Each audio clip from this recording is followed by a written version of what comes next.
Shalom, selamat pagi saya ucapkan buat kita umat-umat yang diberkati oleh Tuhan dimanapun kita berada pada pagi hari ini. Kembali lagi kita sebelum melakukan akan segala aktivitas kita pada pagi hari ini, terlebih dahulu kita akan disegarkan oleh perenungan akan firman Tuhan pada saat ini.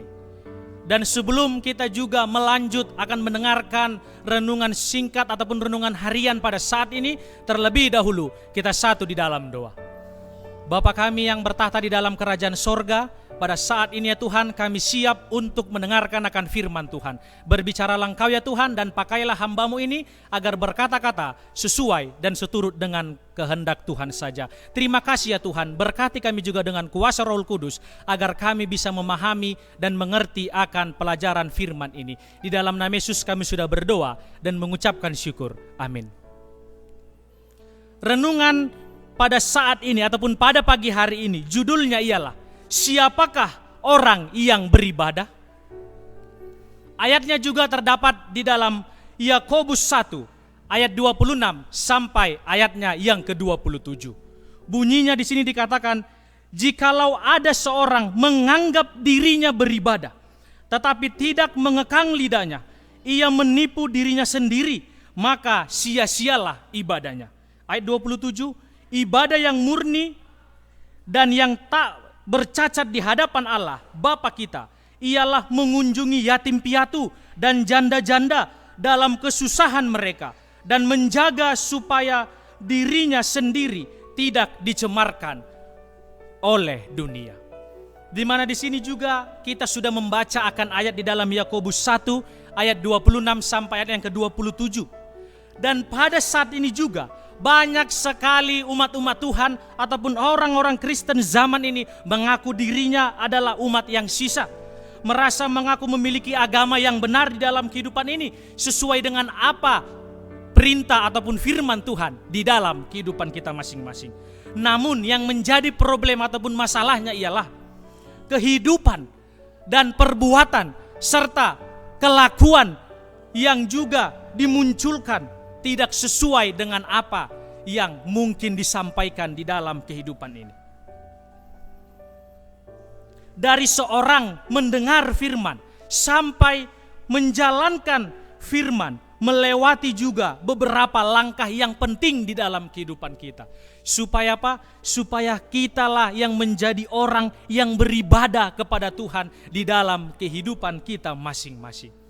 Yang pertama ialah kita harus rela menerima firman yang telah kita dengarkan di dalam kehidupan kita.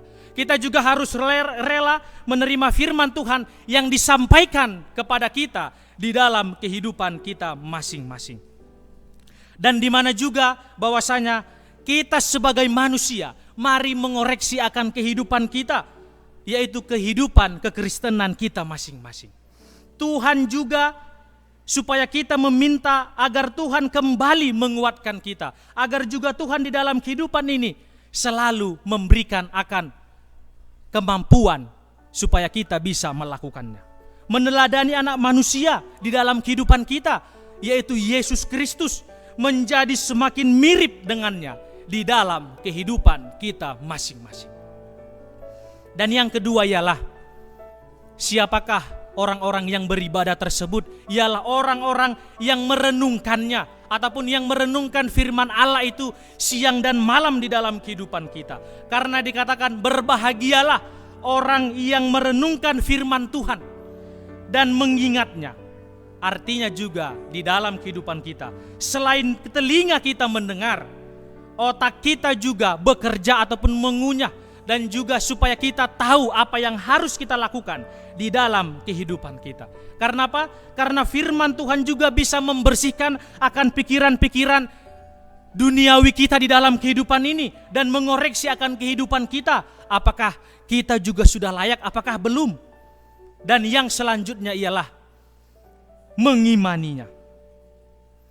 Firman yang tidak kita imani dalam kehidupan ini tak akan dikatakan mengubahkan kehidupan kita. Bukan karena firman tak berkuasa, kita ingat. Bukan dikatakan firman tak berkuasa, melainkan karena kita menolak kuasa firman tersebut di dalam kehidupan kita sebagai umat-umat Tuhan. Dan yang selanjutnya ialah kita tadi sudah mendengarkan bagaimana setelah kita menerima, bagaimana setelah kita memikirkan, bagaimana setelah kita mengimani akan firman Tuhan. Dan langkah selanjutnya ialah kita juga harus bersaksi bagi Tuhan. Tapi sebelum kita bersaksi, hal yang terpenting juga yang harus kita ingat ialah melakukan firman, karena iman tanpa melakukan adalah mati adanya di dalam kehidupan kita sebagai umat-umat Tuhan.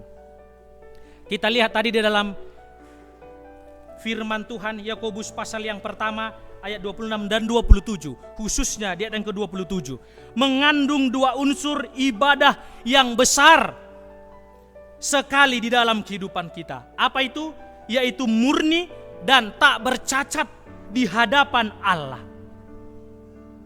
Dan yang terpenting di dalam kehidupan kita sebagai umat-umat Tuhan ialah mengerjakan segala sesuatu di hadapan Allah. Mengerjakan semuanya itu tanpa harus dilihat oleh orang lain baru kita bisa mengerjakannya. Tetapi di saat apapun itu juga kita ketahui bahwasanya Allah melihat kita, Allah juga yang menilai kita, dan Allah yang akan memperhitungkan semuanya di dalam kehidupan kita sebagai umat-umat Tuhan. Karena apa? Karena kita juga harus dibebani dengan rasa takut pada Tuhan dan bertanggung jawab kepadanya di dalam kehidupan kita. Supaya kita kembali lagi bahwasanya siapakah orang yang beribadat kepada Tuhan? Yaitu kitalah sebagai umat-umat Tuhan yang rela menerima akan firman-Nya dan juga yang rela juga memikirkannya, merenungkannya, mengimaninya. Bahkan kita harus bersaksi kepada Tuhan di dalam kehidupan ini. Dan marilah kita juga dikatakan tadi sebagai umat-umat Tuhan bisa melihat orang-orang yang di luar sana juga yang membutuhkan pertolongan kepada kita di dalam kehidupan ini. Dan kiranya dengan itu kita ketahui orang-orang yang di luar sana juga banyak yang harus kita bantu dan kita tolong dengan apa yang kita bisa miliki. Kiranya Tuhan Yesus memberkati kita. Amin.